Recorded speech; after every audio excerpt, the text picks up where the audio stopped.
बिस्मिल्लाहिर्रहमानिर्रहीम नहमदुहु व नुसल्ली अला रसूलिहिल करीम अम्मा बाद।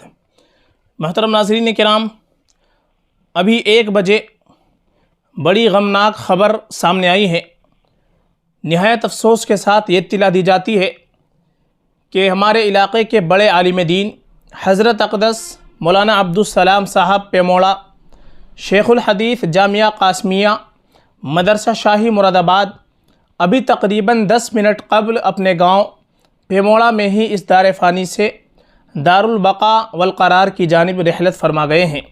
इन्ना लिल्लाहि व इन्ना इलैहि राजिऊन।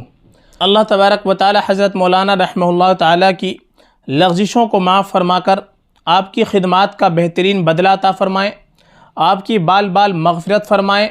साहबज़ादगान व दीगर पसमानदगान और तमाम तलामिज़ा को सब्र जमील अता फ़रमाएँ और जामिया को आपका अल्लाह ताला नेअमल बदल अता फ़रमाएँ। आमीन या रब्बल आलमीन।